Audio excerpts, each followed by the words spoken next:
So Prince Harry says Meghan Markle is one of the most trolled people on the internet. And like clockwork, cue the ridicule. Mike Graham calls it a victim complex. Rupert Bell rolls his eyes at Harry's word salad. But let's pause for a second. Is it really that outlandish? To say that Meghan Markle, a biracial American woman who dared to marry into the British monarchy, has faced more vitriol than most? Because here's what the critics won't tell you. They want you to believe this is about attention-seeking, about publicity, about Harry and Meghan chasing headlines. But let's flip that mirror.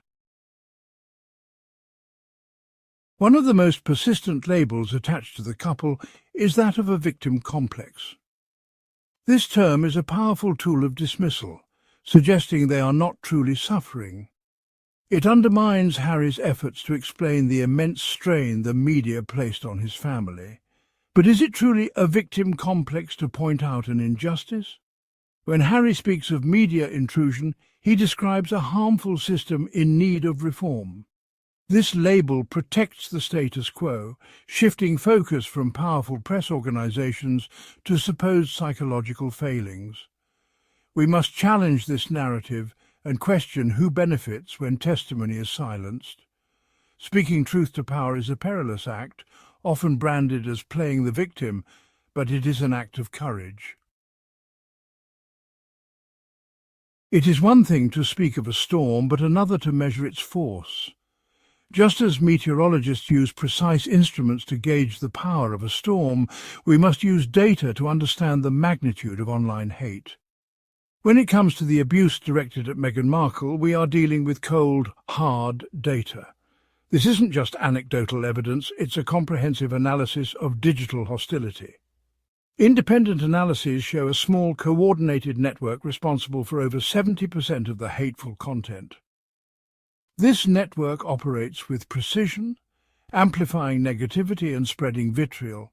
This was a targeted campaign, not a random outpouring of public opinion. It was orchestrated with intent, aiming to undermine and attack. The abuse was deeply personal, racist and misogynistic, designed to dehumanize and incite hatred.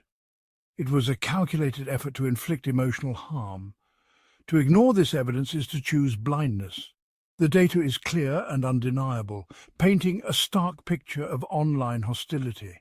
The facts show Meghan faced an extreme form of online harassment. This wasn't just criticism, it was a relentless barrage of hate. These reports move the conversation from opinion to fact. They provide a foundation for understanding the true scope of the issue. Critics might claim oversensitivity, but the data tells a different story. It reveals a pattern of behavior that cannot be dismissed. It tells of a deliberate and sustained attack. This was not an isolated incident, but a continuous assault. The narrative of a victim complex crumbles in the face of documented data-backed hate. The evidence is too substantial to ignore. It is not playing the victim to point to a campaign of hate. Acknowledging the truth is the first step towards addressing it. The data presents a truth far more disturbing than many acknowledge. It challenges us to confront the reality of online abuse and its impact. There is a fundamental misunderstanding at the heart of the criticism directed at the Duke and Duchess of Sussex.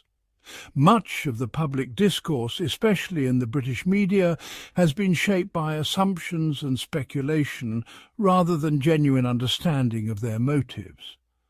The prevailing belief is that their actions were a calculated performance, a deliberate attempt to remain in the spotlight and manipulate public attention for their own benefit. However, the reality is quite different. Their departure from royal duties was an act of self-preservation, a deeply personal decision made to protect themselves and their family, not a move to seek more attention. It was, in essence, a retreat from a system they felt was causing them harm, emotionally, mentally, and even physically at times.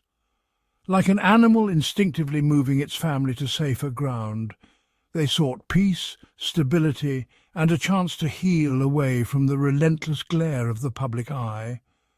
They gave up official roles, royal patronages, and public funding, clear actions that speak of letting go, not clinging to the limelight or privilege. After leaving, the nature of criticism transformed. The focus shifted, with many questioning their right to speak out, to share their experiences, and to control their own narrative. Every statement they made was quickly framed as either betrayal or hypocrisy, regardless of the context or their intentions. The real issue for many critics was not so much what they did, but who they are and the challenge they posed to tradition. Their retreat, instead of being seen as a search for privacy and safety, was rebranded by the media as nothing more than a publicity tour. In truth, their choice was about protecting their family's mental and emotional health, prioritizing well-being over tradition or public expectation. Ultimately, it was a courageous choice to walk away from everything they had ever known in pursuit of a life defined by their own values and hopes for the future. To understand Prince Harry's actions, we must look back into his life. The death of Princess Diana was a defining tragedy, with the press at its centre. Harry witnessed how a life could be shattered by the media's glare. This experience is a deep, foundational wound. Seeing his wife subjected to similar scrutiny, alarms went off in his mind. He was not prepared to let history repeat itself. His fight against the press is born of fear and a protective instinct. He is a son who lost his mother and a husband who feared for his wife. His actions are those of a survivor determined to prevent others from suffering the same fate. There is a profound difference between having a victim complex and possessing a survivor's insight. A survivor transforms pain into wisdom, exposing harmful systems. This is the lens through which we should view Prince Harry's journey. He is using his wounds as a map to find a safer path. The cost of this choice has been immense, with personal sacrifice. They exchanged a life of restriction for freedom under intense scrutiny. Harry's actions are rare, challenging the system from within. He risked being seen as a traitor, but prioritized protecting his family. Survivor's insight sees patterns of abuse and trauma, breaking cycles. Harry's actions are about creating a healthier future for his children. This story is about the conflict between silence and truth. The monarchy's strength was perceived in its silence, but the world has changed. Prince Harry has chosen to speak, offering testimony from a unique vantage point. He speaks for his mother, his wife, and his children. This is not an abdication of duty, but a fulfillment of a new kind of duty. Survivor's insight is the wisdom gained through hardship.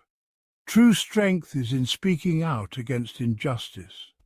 Harry's journey is a reminder to transform pain into purpose. He demands change, not pity. Let us see the human beings at the centre of this spectacle. Prince Harry is a survivor with a vital message, warning us all.